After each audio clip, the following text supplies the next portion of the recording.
Hell yeah, boys. Cheers, Alright. cheers. Yeah, so we just sat down. I don't even know if we know what we're doing here, but We don't at all. what did Jackson say? Oh, 2 pros and a con. 2 pros and a con.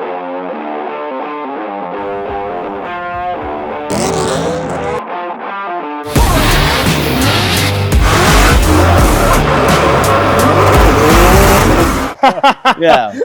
So yeah, That's good. we can just bullshit, you know? Yeah. Just that kind of like the current status of Formula Drift and y'all's worlds, and I'll just try to ask some questions that like my friends would ask me about you guys, and just try to bring some perspective, you know? Hey, you're a big question asker guy lately. It That's is. it, dude. Yeah, he You know reads what I the mean? comments, dude. You gotta He stay does. out of the comments, Nate. Stay out of the Stay out of them, dude. Don't stir the pot. He knows what they want to hear.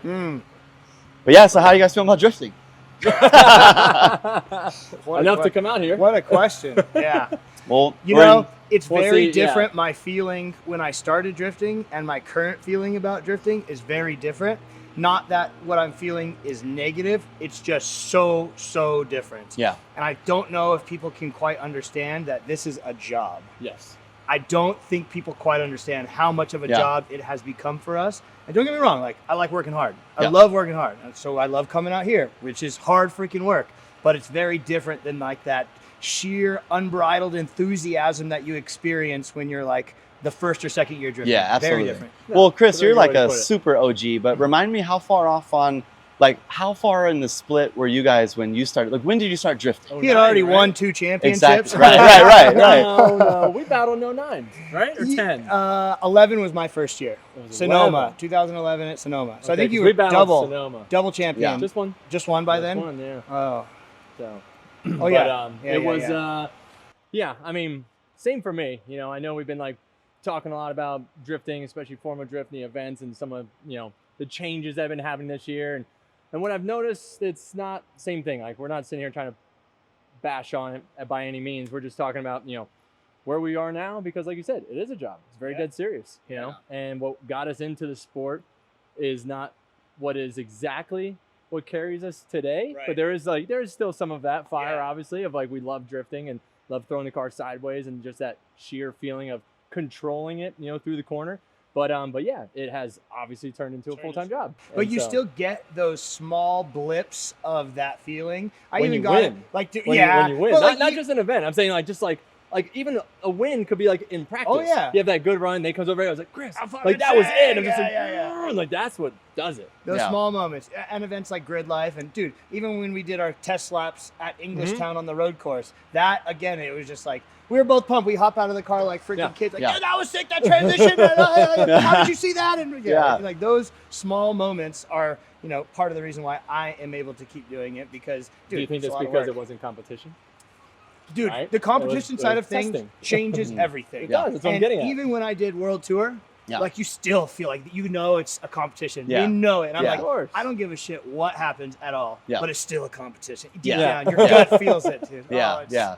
So how much do you guys get to drift without competing? Like, how much more Cool. time do you have either with a fun event versus comp events? I see you make that noise, but dude, honestly, imagine if you didn't have the competition, how little time you would have to go drifting because you Yeah. would have some other type of There's something else career or going on. something else going on. Yeah. Right. So I feel like I get to drift non-competition way more now Yeah. because of the competition. Yeah, exactly. It doesn't make any The sense. comp but it does. allowed you to do Yes. whatever Grid Lives or wherever you're at, you Yeah. know? Yeah, I mean, I definitely was getting a lot more seat time when I was out on the East Coast, having 240, going to E-Town like twice a month. Yeah, right? exactly. So I was trying to get up there 2 times a month That's crazy. outside of any other event, right? Yeah. Even if it was like, you know, just a one-day hit, like drive up in the morning, drive home. That is what doesn't really exist anymore. It's very difficult to just like whip out to the track and back because it's like you got to prep the car the day before, you got to load it up, you got to drive out there. It's 3 hours to the track, then you drive 3 hours home. And so, like, yeah, it sounds like it's complaining, but in the midst of the job, Yeah. it's difficult to carve those like 2 days out to Yeah. go drift for fun. Yeah. Yeah. Because like, well, I'm already gearing up for an event next weekend and then the next And then weekend. next, and yeah. so, yes, you know, we do the 8 Formula Drift rounds. Those are my only drifting competitions that Yeah. I do. But then, yeah, Grid Life, we're doing 4 this year, so that's awesome. It's the Yep. most I've ever done. That's a lot. It Yeah, is. That's most a I've lot ever of Grid done. Lives. It Yeah. is. Yeah. And so I love that. Grid Life's my absolute favorite.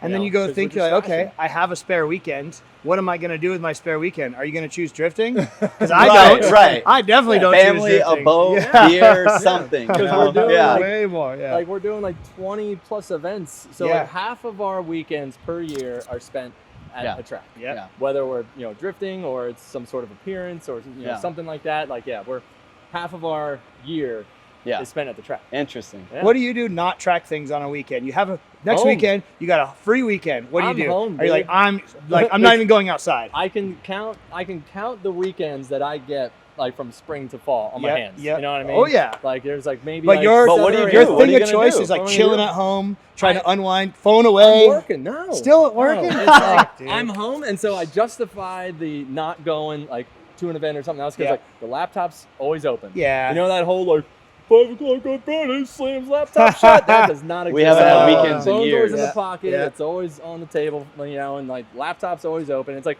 but like I like that because. And like, me and Liz have like a great like rapport with it where it's like we're hanging out at the house and it's like, she'll go to do something and it's like I hop on there and I check in or write another email and then it's She's like, gone. take a break. I can do some right, work. right, And it's like, yeah, I slip Yeah, in for like dude. 20 minutes and like, either catch up or work on another proposal or work on a build sheet. And then it's like, then we go back to hang out for a little bit. And we just kind of like do that off and on. And I don't know if that's, the healthiest thing, right? To always have it on, or if it's like the appropriate thing that you're in tune and enough where you're keeping up and not letting it Yeah, just like pile consume up, you for yeah. like 8 hours straight. Right. And then, But the opposite side is just not Yeah. doing anything, and then Monday morning you're like yeah. in over my head because Yep. I'm trying to catch And up then to you're everything. stressed out. Yeah. Like I I feel love to both of catch like, those. 2 or 3 emails coming in Dude. at a time, then like Yeah. 40, Yeah. I've gotten real good about don't care. Phone, leave.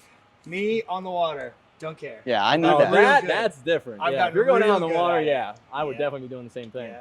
But that's discipline, Yeah. Like being able to Dude. turn it off and not. You know how hard it is to wake up in the morning and the first thing you do not check your phone? Oh my god. Like I honestly, I dare you, I challenge you to Yeah. try this. Don't look at your phone for the first 30 minutes you're I was awake. just gonna say, It I've is- literally been trying to do that. It's 30 minutes. life-changing, Yeah. dude. Cool. And also, I did take it one step further. I plug my phone in over there, other side of the room, Oh. and then I go to sleep and I wake up with an alarm clock. Oh, It's a that's- game changer. that's Dang. good. Because you wake dude. up and your first thought is not like, oh, I got to do all this shit. Like, your Yeah. first thought is like, I want coffee and a shit. Yeah. Yeah. That's great. Yeah.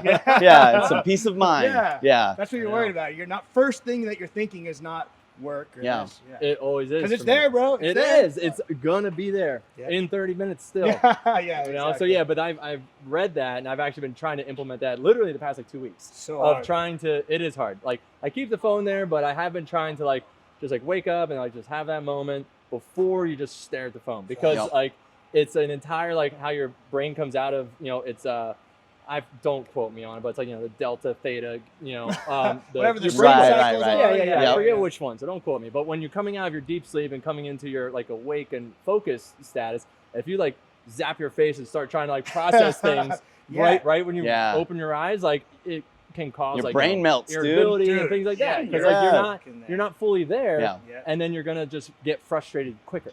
So Imagine listen. people reading the newspaper. That sounds Right, Whoa, right. whoa. A boy's thrown on the front step, dude, just waiting Pick up for the it. news, and that's what you do for the first hour of your day. That sounds amazing. Yeah. So Never reeling get to it, experience that, boys. reeling it back in on Formula Drift, right? So like I No, was we're in talking about sleeping and phones. 2012, 13, 14, 15, right? When I was driving it Yeah. with you guys, it was like 12 is your first year? 12 was my first year. Yep. Turning points, like meaning like how we started the conversation off with just Yeah. like, yeah, it's changed or this feels different than it used to. Like, what are some of the lefts or rights that you remember the sport taking, like personally, when you were like, oh, this was that way, now it's this way? Is there any moments where y'all were like, oh, The Daigo changed? thing. Yeah, For I was gonna sure. say that to me was that's the biggest biggest, standout. yeah. There's the ASD effect Yeah. in Yeah. 0809 where everybody needed to have NASCAR motors and quick changes and dog boxes, and then that was like 0809 where like tires are getting bigger, cars are getting lighter, horsepower's going up, and then that's when everybody just started getting real twitchy. Yep. Like the runaway, the big gaps, Yeah. and then it took like 3 years until when Daigo showed up, 2012, when it was just like he upped the ante again when Yeah. 1200, Yeah. and it was just and just right there. Yeah. Into you. No matter if he was center punching a cone, Doesn't you matter. know, like hitting your headlight with his, like he was just present. Yeah. You know, and that's what got the I attention. like that though. I did I too. love that style of driving. Obviously, there was complaints from the other side, but it was just so exciting. And when you watch back, so you realize new. we were not exciting. We were clinical. Yeah. You know? Like, But y'all were like Star 2 Back. cars off, you Yeah. know? Yeah. Which At is very best. clinical. Right. Every Dude, there was lap an event. is Remember good. the event that Justin Pollock won at Wall? Yeah. Because they were putting so much emphasis on. They weren't worried about proximity. They were like, we just want to we want to see Smooth, clean, angle. smooth. And Yeah. and Pollock won the event because he's a rock solid lead driver. Doesn't have the fastest pace to just be pressing people through the course all the time. But yeah, he won that event because it was just perfect lead runs in the lead and follow. So what all about day. what about some turning points on the business side of drifting? Like where you guys, you're drifting and you're having fun and you're like, cool, this could turn into something real, and then one day someone just started paying you a bunch of money, or you know what I mean? Like when did you go, oh shit, I'm actually doing this now, I'm feeding my family and I'm pro? For me, it was the Falcon deal. That changed my entire life. Once I went from just a guy with a sponsor and sponsored by this tire company or that tire company, being a teal and blue, and I feel like the perception was everything, because back in the real teal and blue days were the factory drivers. Falcon owned the cars, they owned the team, they owned the employees, they owned the rigs, everything. When that went away for 2 or 3 years and they decided to bring it back, it was obviously very different. Yep. But that perception was still there, and some of the OG partners or people that were in high positions still had that feeling of a hierarchy. Yep. Yeah, there was a nostalgia. Yes. So he's like, that guy's walking around in a teal and blue suit, like that. My money's good there. It's a good investment, yeah. you know. Yeah. It's S&P 500. Yep. It's only going one way, you know. Yeah. It's never going to go the other way. Yep. And that changed my entire life. What year did you get that deal? That was 14, 15? I think 15. Right. Yeah. Because I definitely 15. remember that. Yeah, Yeah. because 14, I had a hell of a year. Yeah. I got my first win. I think I got a couple of podiums. Yeah. And I got an actual teal and Yeah. blue offering. Yeah. And it was ever since then, it was. Well, that's what I was gonna say. People watching are probably like, but how did that happen? If someone just walked up to you and said, Yeah. yo, drive for me? Or how, you know what I mean? How does that come about? So You just send an email. yeah. Send an email. But this Falcon, is it, dude. Falcon. This is it, right? If you're the kind of guy who's always at the events, who's always showing up, you're there on time, you have a decent pit space, you put your heart into it. People notice that. People notice. People notice for sure. If you're if you're the guy who's like, I'm not showing up to this round, I don't have the money, you die before you don't make a round. People notice. And then all it takes is don't get me wrong, we need to remember this is competition. You also need to do good. It's not just the social media. But all it takes is for you to be that guy, and then you have 1 or 2 good rounds, and they're like, oh. Oh, Yeah. if he had a little more, Right. Yeah. what else can he do? Well, But you know how Falcon is. They are they take people under their wing and help them rise up. That is what Yeah. they do. Yeah. Right? They did the same thing with 100%. Yeah, I was Teal and Blue 05, first year of the Teal and Blue. First year. Yeah. dude. Yeah. Doing So- demos primarily? No, that was the first year of the of- Falcon cars. Of the Right. real program, Yeah. right? And that was Yeah. their car, right? They owned. Well, there's a whole mix-up. Yeah, that was with a it. weird whole Yeah. thing, right? Yeah. The S15 was the chassis was owned by Pastor JDM, and then Falcon paid the Wan? money. What's that? Was Calvin Wan driving that? No. Okay, This is okay. before that. He was after Calvin me. Wan was Oh, in the shit. G35. Okay. And so, or no, was he in the discount S13 then? No, he was for 04. They did the G35 for 05. Yeah. But yeah, so Pastor JDM owned the shell, and then Falcon gave the budget to basically Kevin and I to build the car. Right. Yeah. Well, we told them what we wanted. They bought the parts. Right, and then we built it at Kevin's shop. So I actually built that car with Kevin. With Kevin, Yeah. So it wasn't exactly drive. we still sweat our asses off and worked our dicks off to get that thing to the first event. Yeah. Right. But That was back in the day when no one had that kind no of one had opportunity. that. Nobody had No that. Right. Right. Well, I guess Vaughn did.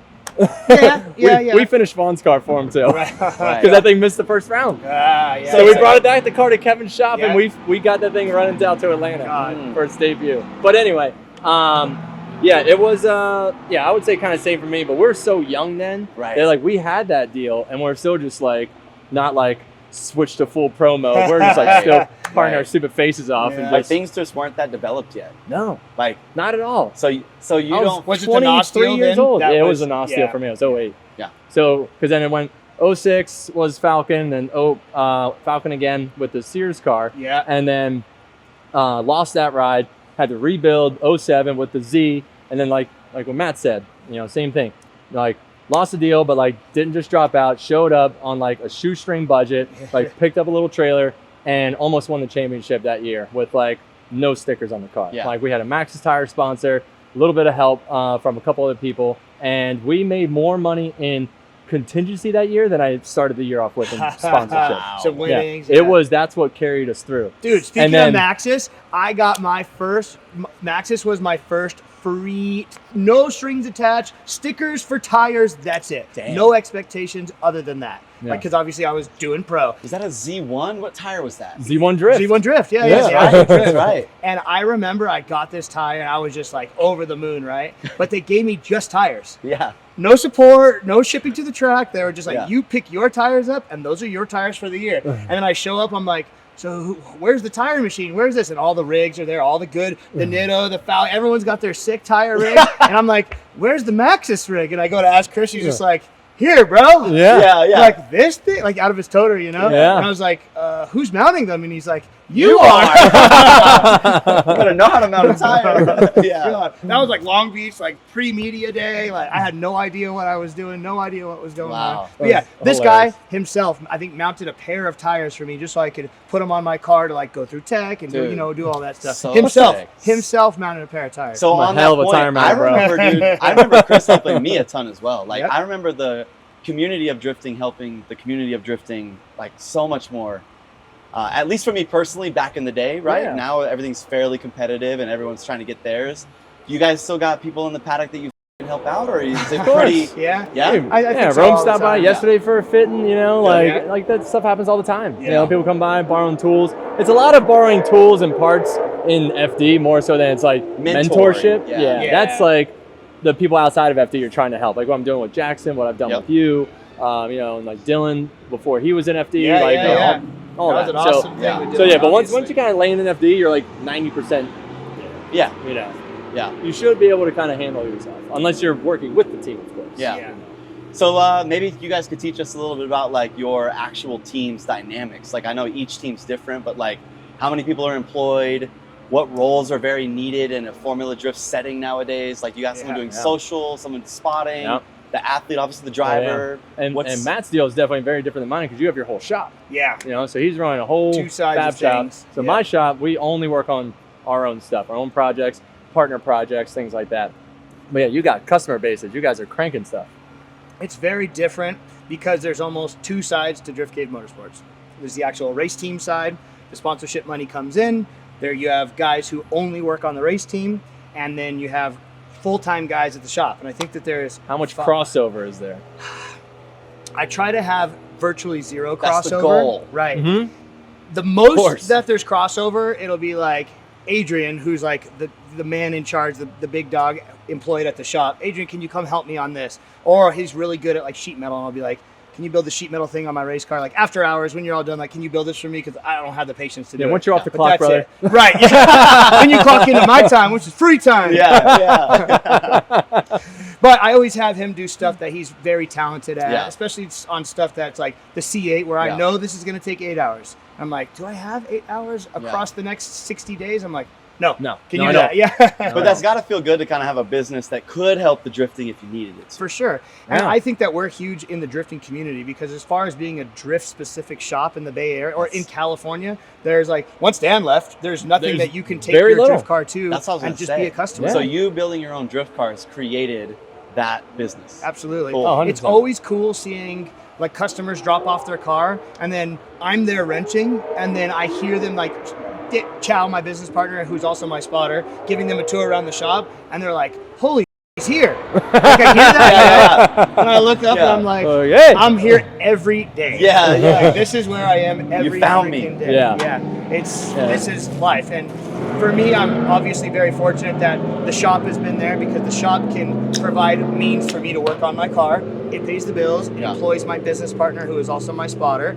And then the race team is financially responsible for the race team. Yeah. So I think that that's really good. So what's the total like payroll? You got like 6, 5, 10, 20 people? So there's 5 on the Drift Cave shop side. I have my business partner, Daniel, who he gets paid through the business, through the shop. I also pay him through the race budget Yep. because when he comes to the rounds, he gets his day rate Yep. for being out here. Mhm. And then on the motorsport side, I have Daniel, again, my spotter and business partner. Ripper, who's everyone knows, that guy who I go boat racing and everything with. So we're up to 8. Yeah. Hey, we're up to 8. Okay. I Offshore have racing. Eddie, he's the new guy this year, who's freaking Hell awesome yeah. and a genius. Alec, who is my full-time, he's a guy who, do you have a right-hand guy who just goes everywhere with you? Yeah. One guy? Yeah. You have multiple, Yeah. right? Jackson's your Jackson's dude? like the main Right. guy. So Alec is my Jackson, basically. He's wherever I go, doesn't matter what we're doing, whether it's testing or whether it's Formula Drift stuff. Even I'm just like, hey, bro, you got to help me move this out of my house. Like, will you come help, dude? Yeah. Will you come help me? Yeah. And Damn, you're then- like sub 12, dude. Yeah, and then Yeah. obviously my wife, Diane, handles all the merch things, Yep. which is way more than just like a couple-hour job at the event. I know It's about crazy. that. I know about Yeah, that. you know anything Yeah. about that? Yeah. My mom does shipping and receiving at the shop, which Mom's on payroll. dude. No way. That has to be the Yeah, most 'cause she retired. amazing accomplishment. She retired. I know, it feels crazy. That's so cool. She retired, and we're just like, what am I going to do? And I'm like, I have a million things for you. That's super There's always cool. something to do here. So I she's feel like on that's the shipping goal. and receiving. Take care of the family. It's awesome. Like, and then, wow. of course, this guy, Brandon, who is kind of like on the newer end, but he Yeah. is my manager, handles all the social, all the business deals. But then obviously he's a lot more than just that too, because course. anything that happens, I run it by him. Like anything, Yeah. anything. It's pretty crazy. Yeah. And then the last couple of years, I've had a mental coach Cool. as well, Dude. who comes to just FD rounds. But I talk to him every day, but he just comes to FD Damn, rounds. I want to work on that one. Yeah. That's sick, dude. It's a lot. and- How many people is that? I don't know. Don't count. Too Yeah, expensive. no little Too over 12, expensive. little over Too 12 or expensive. 13. Yeah. Too expensive. Yeah. But it balances out, so you have balance within all of that. You know? I'm happy because I'm not solely responsible. Like, I would be so stressed out because I see how many guys are cranking away on your projects, and Yes. he's the only person. Like, it's coming out of every dollar comes out of his pocket. At least on my business side, the customers will pay for that, and I'm like, oh, thank God, I'm not having to Yeah. handle all the rent this month, all the insurance this month, and then also Yeah. 12 people, employed. So day did rates. anybody teach you business, or how did you develop to where you are today? Like, did anybody say, here's a blueprint? You know what's so funny? I course went not. to school for business management. I got a degree in business management. But the whole time I was there, I already had my own business. And they have you do stupid ass projects like this. They're like, all right, pick a company that you want to work for. Your dream company. Amazon, Google, whatever, right? And I'm just like, I'm gonna do my own business. gonna run my own and then I'm business. gonna turn in the QuickBooks reports, and I'm gonna Yep. show you the business plans for the bill. I did zero work on this, right? Yeah. And it was so funny because it was like a partner up kind of thing. I'm like, I'm not taking no fucking partner. No way. Kick Going rock. solo. But dude, Yeah. that I'm telling you, like, that did not do anything for me other than make me responsible for the tasks that needed to get done. Absolutely. The actual learning thing, zero learning. Yep. Just responsibility. Yep. You say you have to do it, guess what? Yes, absolutely. That's awesome. I didn't know you had a degree in business. Yep. That's Ownership. cool. Yeah. That's very cool. Yep. I do not. I I know. had to figure it out. Yeah, but obviously you figured it out. In a But how different many way, guys yeah. are at your shop? 'Cause- well, it depends. Depends on the build. It depends. Like If Nissan's involved, 20 people. oh my god! Like yeah, next week we'll have like 5 people in there, Oh my and then but normally, and that's just for like the special projects. Once again, we're not Yeah. doing any customer work. Yeah. But yeah, it's funny when you say that. You're like, yeah, after Rad Dan left, there's no drift shop in SoCal. I was like, you're putting weird ideas in my head. Oh, God. But yeah, we it's otherwise like we have like 2 guys in the shop because that's all we need outside of myself. Freshie? Yeah, man. Outside of myself because like we're usually all the cars on the road. The Z is in the NOS trailer for grid life. Yeah. The race cars in this trailer going to FD, and then we usually have like one of the other cars kind of shipping around like via transport to other demos. And so like the shop gets like very empty between once the season starts. Yeah. So Jackson's the full time, and we have like other guys that kind of pass through, and it just comes in flow, right? Those past few guys are so hard though because They you are. want somebody who's worth a and who Yeah. cares. Yeah. But then those are the hardest guys who you'd be like, you don't have a full-time job, They- by yeah. the way. Like I'm gonna tell you I don't need you. It in is 3 difficult. weeks. But then Yeah, dude, our exactly. workflow is like this so much where it's difficult for me to like have 5 guys full time, Yeah. right? Yeah. Because they'll be just staying around half the time. Yeah. Or we're just burning money like doing fun projects. Yeah. You know, Right. it's like trying to sell the builds and have those special projects, the SEMA builds. Like it's coming around to off-road season, so like we have a lot on the plate between now and November. So yeah, we're like we're flying guys in from New York, we're bringing guys Yeah. in from Pennsylvania, and so like yeah.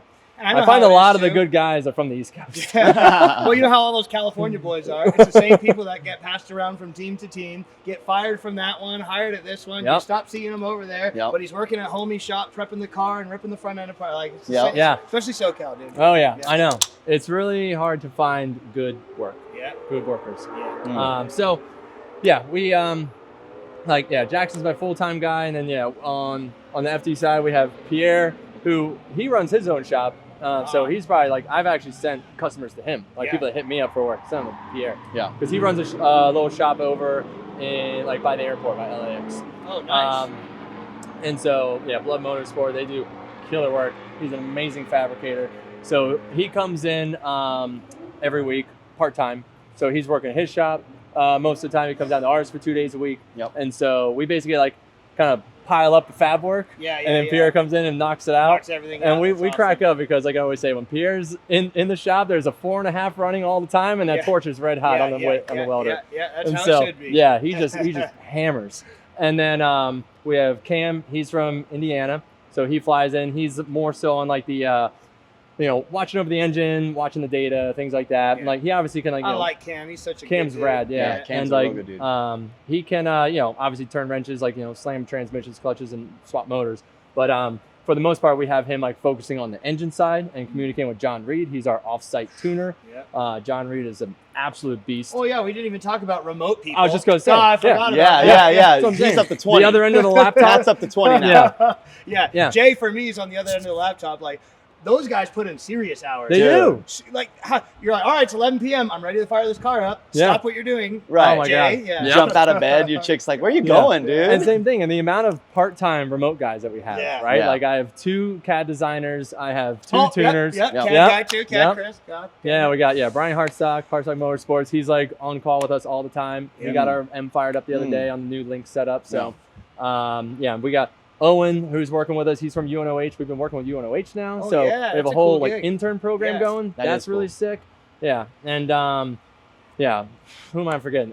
This guy Nate Hamilton. He's our spotter this year. Yeah. He's trying, dude. He doesn't know what he's doing Yeah. yet, but he's learning Yeah. a little bit, And then from there we have Alex Jager's whole program. Yeah. What the way that works is we basically we have such great relationships with our partners, and just like how you said, when you get like that Falcon teal and blue, it's like I'm going to support that guy. Yeah. And so we kind of gave Alex the FR stamp of approval. Right. And so we're able to use some of our allocation from our partners and trickle it down to Do him you and think- support him, which saves him $1 so he can go run and pro spec. Do you think you would do that more and more? Like, obviously using Vaughn as a little example where Mhm. Vaughn's like, maybe I'm going to step out of driving some, but I'll fill in the seat here, and then these kids get the, like, Oh, dude, don't have the retire conversation with him. I know, yet, right? dude. Yeah. No, he's- of course he's gonna not. even talk come about it on, already. dude, yeah. listen, hey, dude. That's gonna be the last episode of this series. I'm right? gonna Not the first die in one. that car on the track. He retires at 64. Shit. Yes, he would. The number? Oh my the God, race that's a long number? ways away, brother. That's what I'm saying, Yeah, dude. because I'm You're 30 good, years dude. old, You're good. Well, but it builds your program, and it benefits, obviously, if everyone's sharing expenses, it helps. Yeah, no, of course, yeah. Yeah, and we're looking to get back into like a larger rig. We scaled it down during COVID, and because we didn't know what was going to happen. My toter needed a whole bunch of repairs. Put money into it, fixed it, and was like just wanted to flip it before I had to like Yeah. redo that whole thing again. Because those things are not great for long hauls. Yeah. Those Renegade style. You got the wild side, right? Is that what your rear is? Mine's ATC for my ATC, semi. yeah. But Yeah, my you got the other big one- axles, the big wheels, Yeah, tires, yeah, all yeah. that. The problem with those Renegades, they got the small axles, small tires. We were literally would blow a tire every day. Yep. Every day that thing's on the road. Blow a tire, kick it through the wall, and it's Damn. like Dude, just the toter the and the floor was like stacker falling trailer, out of it. It's a sportsman rig. It is. It's meant for racing a couple times a year. Yep. Yep, When it's you're meant to go beating the- 3 hours away Dude. and then drive back. It's When like you're going to beating Willow the with your crap Porsche. Crap out of it every weekend. Yep. 12 weekends a year or Yeah, whatever. dragging all of our spares, all the Everything, shit, you Yep. know. The step to the semi for me, it was a huge step that was very looming, and I was like, man, I don't know if I want to do this, Mhm. but I'm so glad that I made the commitment. And then now that you're into it, the cost of operation for my rig versus your rig, Yeah. not that different. It's not that different. Right, not that Mm. different.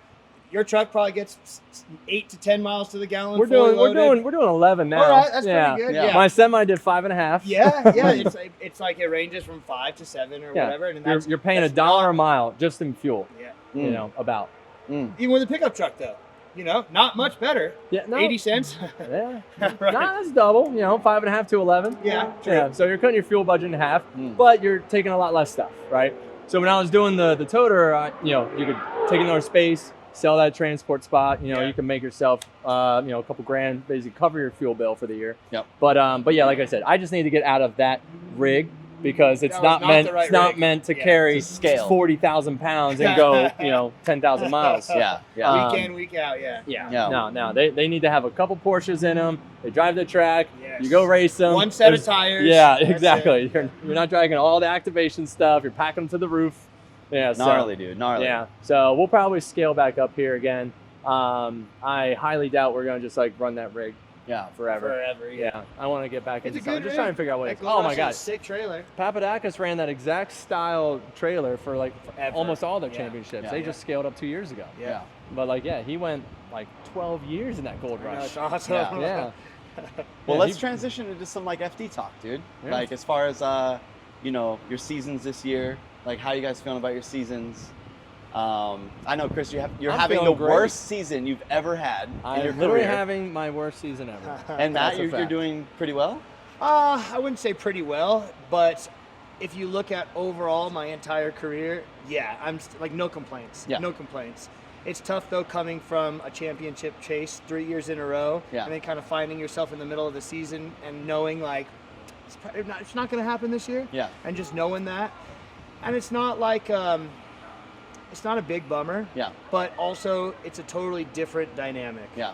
Totally Yeah, different. because when you're shooting for that championship, like you said, 3 years in a row, you're right years there, in a row. had it within reach, and to be landing in even being in top 5, top 8, whatever, that's great. Great. But when you're that close, you're yeah. this doesn't even matter. Right, exactly. Doesn't matter. Yeah, Right. I get 4th, 3rd, whatever. I don't care at all. Pissed. Pissed. Pissed. Right. Yeah. But overall, honestly, my program is doing better than it's ever done. Yep. My partners seem to be happier than ever. My team is honestly the best team that I've ever had. There's Yep. none of this drama. There's none of this no one working. Everyone is doing what they're supposed to be doing. And Everyone's pulling their weight, and more so, and that's the best part. My rig is not blowing any tire. Any tire. That's great because those are expensive on the They're side of the expensive. road. They're Everything $600 each. Yes, I have. I got my Delta status this year, so I get Okay. free. I got a free Alright. upgrade here, a free upgrade home. That's pretty Yeah, sweet. that's my man. favorite, I need to get on that, Yeah, dude. it's I need to get on It's that. a game changer, right? I wish though I could explain to the people watching this that These little things. no, but transitioning more into the driving, right? It's these dudes come off the trailer, you two specifically, and you're just dooring dudes. And First lap. I mean, I know, but it's it's first lap out in practice. It's Yeah. when I watch you, Matt, and I relay this to Chris as well. It's hey man, Matt comes off the trailer, first chase run is probably, in my opinion, a solid 8.5 to 9 out of 10 as far as commitment. You are half a car off whoever's in front of you, and I feel there's a lot to Thank you, learn. man. I just feel there's a lot because I'm a spotter, right? So I'm Yeah. watching you fucks, and I'm all right, he's up, and He's I'm doing pretty good. well, Pay I'm holy attention. shit, that was a top 4 or 8 battle. He literally was just on a door there. And I feel there's a lot to learn in the math and the timing when when you're ready to experience that quickly versus maybe some of the class or whoever needs the pace to work their way up. Yeah. You know what I mean? No, it's super important to be able to roll off Yeah. the trailer with confidence. Go. Right. Exactly. Yeah, new track, new spot. We have to figure it out. We only get 12 laps max. Yeah. And at times, what'd you get yesterday? 8? 7. There you Yeah. go. Yep. Yeah. 7 laps. 7 laps. Yeah. Yeah. When you really think about it, And they're That's that is not a lot of crazy. time. and they're 50 seconds or something. Oh, you know? No, 35 they're 30. seconds. They're 30 seconds. Yeah. It's crazy. Dude. For me though, part of That's less than 5 minutes, dude. Yeah. Yeah, Well, that's yeah. wild. What's your mindset on that? I had a shift this year when I realized the level.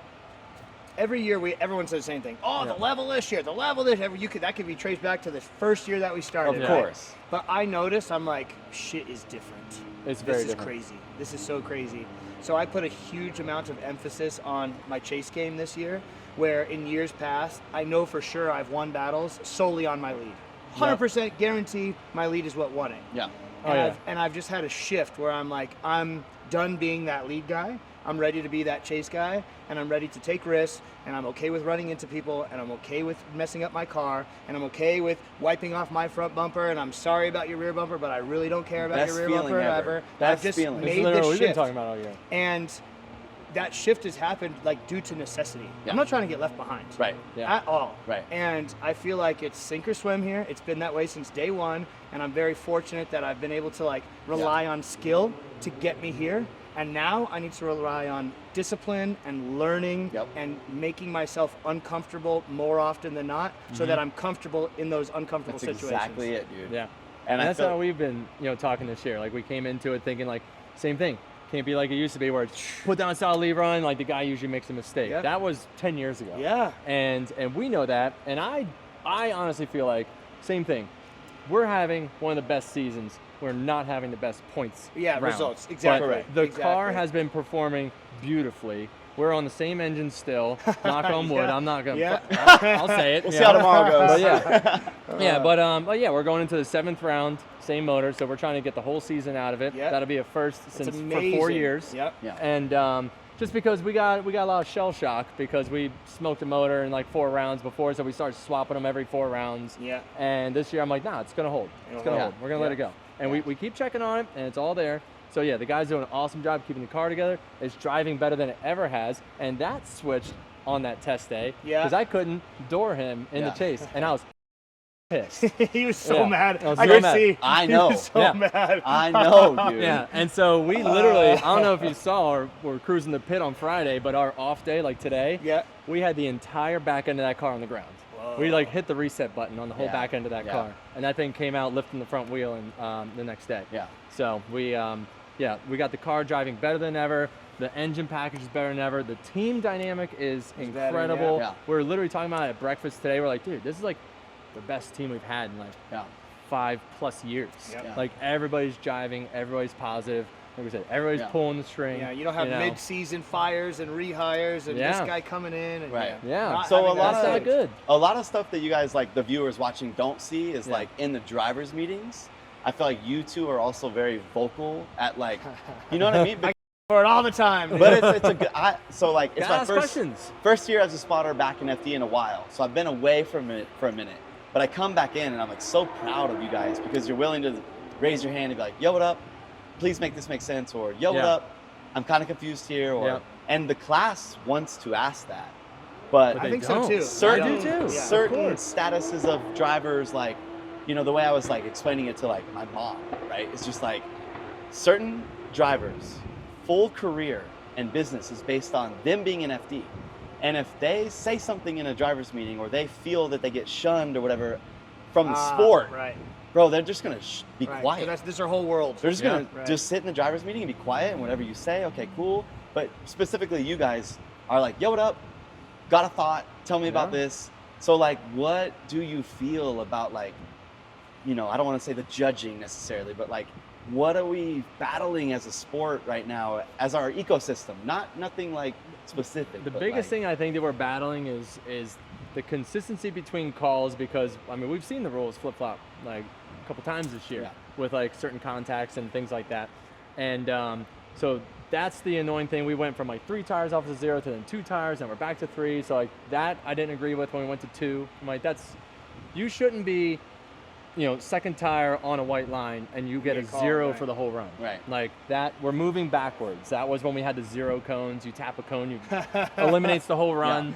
We're like, no, like it was still a good run. Give them a deduction. But do drivers get a voice? Like, I know you guys have like, I forget what it's called, but like back end chats and like everyone's connected. Do y'all feel like the drivers have a voice, or is it more like? Dude, I think that Formula Drift wants the best for us. They want to hear us. They want to. I know But there's always but.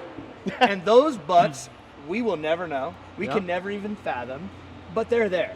Yeah. And I think that we are just going through this session of growing pains. Yeah. And the sport is changing. Some stuff for the better, some stuff for the worst. We can see, dude, you can tell, like, the money is great one month and then terrible the other month, and then there's all these additions and then there's this subtraction. There's just like a ton of stuff going on. Yeah. And We won't know the half of it. Right, we will never know the half of it, but what we just need to remember is like, we are here because we poured our life into it, and I think that could potentially get forgotten on their end. Like, this is our entire lives. Like, we are. Yeah. The guy came twice. He was coming around, dude. This is our entire life. So if we say something, it's like you said, a lot of people will never say anything due to not even having the courage. Yeah. So I feel like if some person says something, even for me, it takes a lot of courage to raise my hand out. It should be listened to. It should be considered. Yeah. And dude, sometimes I feel like I'm heard 100%, and I'm understood, and I'm either right or I'm wrong, or there's something. And then other times I speak, and it might as well be like, shut the f up. Yeah, you're right. And I don't understand why one is the other way, but will we ever? Like, do I need to understand? I don't know if I need to understand. But I feel like with all this chaos that we're experiencing right now, like you're making videos that are gnarly. We've been a part of a moment, right, that was like kind of gnarly. Yeah. And it's like for the viewers, there's a lot of shit going on. And obviously it's like we're all trying to make it better. And I feel like even this round, like I was speaking with Ryan Sage and he loves you guys. Like he is trying to figure out the judging and how to make it more cohesive. And he built a whole thing on Chris. Like he's got a whole thing that we may see in the driver's meeting tomorrow. And just so many people like wonder, like, what the fuck is going on? Yeah. You know? Dude, like, we don't know either. that's the thing. But it's okay because we're in a judge sport. Yeah. And it sucks. And we want to understand. But dude, this is why we ask questions. God, and Chris, this is why Chris, it must be so hard to talk about these things and make these videos because he knows too. He's gotten the calls that you're just like, what the me? Okay. And then when it doesn't go your way, I've gotten like one or two in the past where it went my way and I'm just like, okay. Like, all right. So if you were operating Formula Drift right now, if you were the operator of the sport, what would you do? Like what's happening next week that you're going to implement that maybe would help the drivers flow better in their sport? I mean, like is there any... like when we're talking about the Daigo thing, right, and how big and different that was, like what I think that they're putting way too much emphasis on right now, and what's I think kind of starting to hurt the tandem, is they want the chase driver filling those zones. That's all they talk about now, right? They want the chase driver to fill the zone like a lead car. But what that does, all it does is emphasize the smoke line, right? You're just burying yourself in the smoke. Yeah. So now you're taking your visibility away, and that is how I would say 30%, maybe 40% of these battles are won now, is by getting lost in lost the smoke and transitioning too soon. Like when you see guys like come out and they shoot over this way, they were lost. They can't see. They didn't do that on purpose. They know how to drift. Yeah. You can't see anything. Yeah. And so with the emphasis of putting the chase car in the smoke line and wanting them to be in that outer zone, I don't know if this is their idea or their tactic, but it's an easy fallback to say like, oh, well, he wasn't in the zone, but he had great proximity. But we're going to focus on the zone and not about the proximity, right? And so, but he can see, so he's staying close. But we can nail him to the wall because he wasn't back here. But then the problem is when you're back here, your percentage of getting lost and blowing the run and giving the easy result is 2 times. Interesting. So like car placement could be better. The judging on car placement in a tandem battle could be more sorted.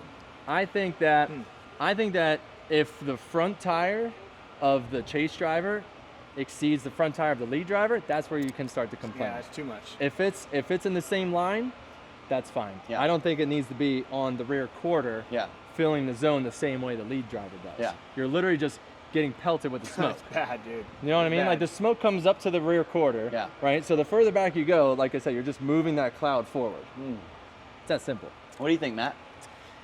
And it can be broad, like it could be about just the merch booth or whatever. Like, just in general, like what would you... Well, I think you said more specifically about the judging. I think that was your question. Well, we're drivers, so we're like focused on it. I think for me, it would be, I really want to see a driver in a higher up position within Formula Drift. Right. I don't necessarily think that means that they need to be a judge, but being a steward of some sort or having influence on the direction of the calls.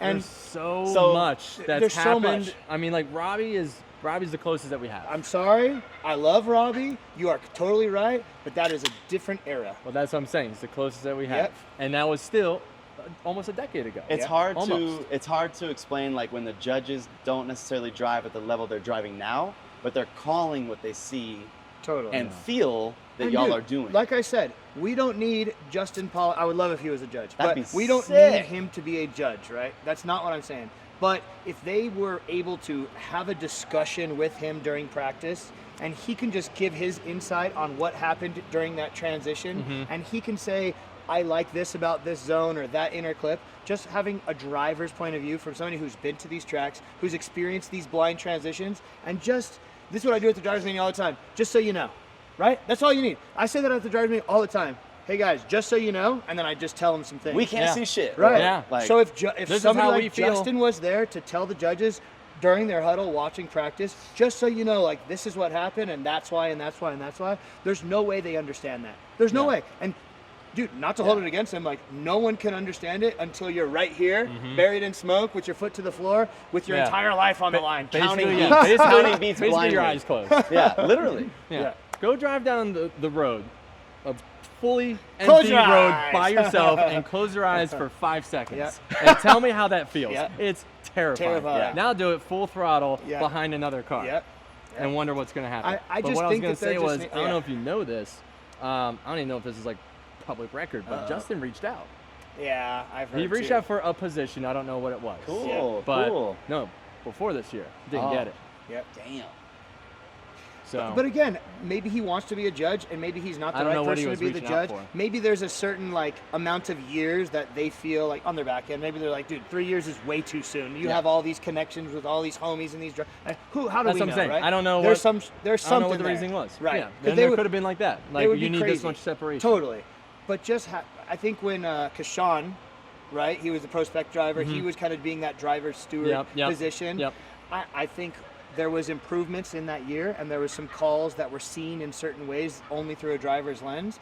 But I think we need a strong personality like Justin, who's not afraid to say, like, stop, listen, Yep. where maybe some other people might be soft-spoken enough. Yep. And I don't know, dude, like, how are we to know what's going on internally above and, like, Of course. what they're in control of and what, I have no idea. But somebody like with a strong personality like Justin could really turn the sport. I'm not saying it's in the negative or anything, but it could put it in a direction that potentially the drivers view as more even, and even the fans might be able to understand. Feel a little more comfortable. Yeah. I got a pop quiz for you. That Torque Hub dude, Dennis, is coming around our drivers' meetings. Yeah. Right? So he's starting to throw the data and the on-camera stuff, so eventually the viewers Yep. can click the driver. Yeah, Put it on one Have side. that F1 status. Right, where exactly, You can exactly. like see everything on the screen But to the for any point, driver. then it's like, would you guys be down for just like a data result-driven We've done that. scoring? He did it way more Yeah, than I did. I love it. I'm Yeah. all good. Right? All good. But then we would be, if that was the world that we were in, we were in Japan right now, and we Yeah. were doing D1, we were only speaking Japanese and drinking Japanese beer, we would be having a whole different set of complaints at the same time. Right. There is no right answer, you know? Right. But that's what I love about this sport. There is no right answer, and if I have this opinion and he has the other opinion, we might both be right. Yeah. And a call might go this way, and it might be this way on a different day. Yeah. If the same run happens. Yeah. And that's why this shit is extremely hard. But that's why I also think it's about the full package. Yeah. It's about your pit presentation. It's about your first lap off the trailer. It's about your connections and your conversations that you have walking through the pit with the judges. It's what this person thinks of you. It's how much you chat with Kevin and give him a Dr. It's like all these little things. And dude, that's not the bribe. It's just like that's Yeah. judging. Yeah. That's judge. Yeah. Yeah. It's Yeah. so hard. There is, and like, it's been like this since day one. Yeah, So I okay. remember, like raising my hand at drivers' meetings, in 2004. Like it's no different. It's just a different set of, I don't want to say complaints, but just a different view. Every year it changes, like you said. Like Yeah. right now it's like we're trying to figure out this new, format that we're dealing with, and like what I said, I think there's like so much emphasis on that chase driver line. Yep. Versus the proximity, which is what used to be the most important thing. Right. But you know what's crazy? I bet if you talk to another top team and another top spotter, their view on what they think the judges think is important Right. is probably different than Oh, what of you course. think. Right, right. And course we're it sitting is. through the same drivers meeting, Right. we're watching the same battles, but I Yep. guarantee you another team's view might be different than The your own only view. thing I'm struggling with as a spotter currently is the idea that, whoever, right? Just pick a name, but it's like if dudes are bumping and pushing and staying on throttle, the crowd jumps up and it's cool as fuck. And then if someone gets bumped and then they can't finish the run, then things get weird. And I just wish there was some sort of outline as to say, with your bumped or not, the foot's on the floor, and then whatever happens, happens. Where like there's still some like flopping going on in certain cases, and I think that needs to be thought about or sorted out, or because like as a driver, I'm like I always finish my runs every time. If a wheel falls off, I don't give a fuck. I was gonna say. I'm supposed to finish the run. Have you ever right? seen someone like Vaughn get bumped and not try and drive through your hood and get back in front? Yeah. But you know what I mean? But like that mentality. Pedals on the floor no matter what. matter. Like if the spotters got together and we were like, hey, how are you guiding your driver? I feel like that mentality is like unknown still. Yeah. Like we know Matt's gonna drive through you. Yeah. We know Chris is gonna stay on throttle. But like that's not the case everywhere. And then some things can get weird. So it's like I just wish that could get sorted. Finish Dude, a fucking run. My And it biggest can't. wish is that, like, and I'll break it down, make it even more simple. I just wish people, and then we're getting real technical here for a second. I just wish people stayed on throttle through transition, you know? So then I wouldn't rear end them in the middle of the transition when they Yeah. pull the handbrake. But dude, that's like one of a million requests that people have that other drivers would have and that the sport would view. And it's like, where does it start and where does it stop? Yeah. And it just sucks because we're all just trying to figure it out. Yeah. Every Yeah. transition is different. Every single thing is a new chance of something to happen. Yeah. Even though you've Yeah. done the same lap, same transition, hold the handbrake in the same place 10 times out of 10. Nope.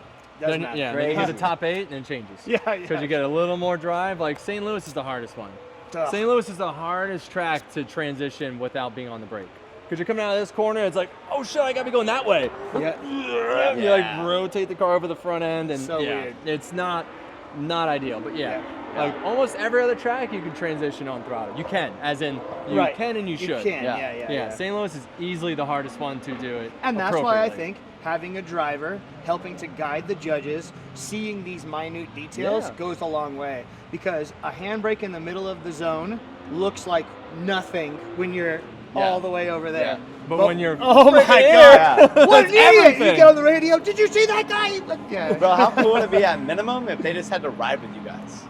Just Dude, they were take doing a that lap. before. Did They they? were? I don't know if Okay, it good. helped or not. I don't I know. don't think it did. No. I don't Okay, know. my bad.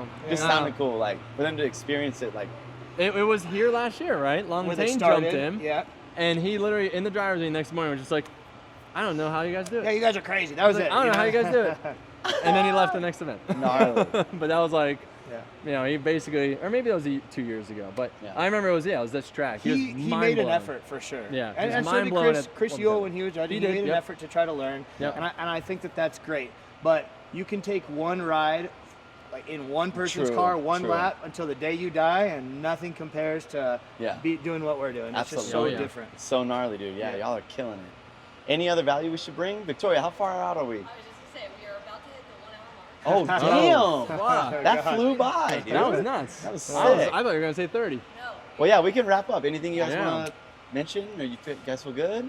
Yeah. I don't know what this is going to become, but I don't thank you- either, man. Hell yeah. Thank you Yeah, for cheers, letting me cheers. be a part. Yeah, Cheers, Just man. boys. perspective. Cheers. Perspective on drifting, Yeah. you know? Yeah, Hell a little yeah. bit. Cheers, guys.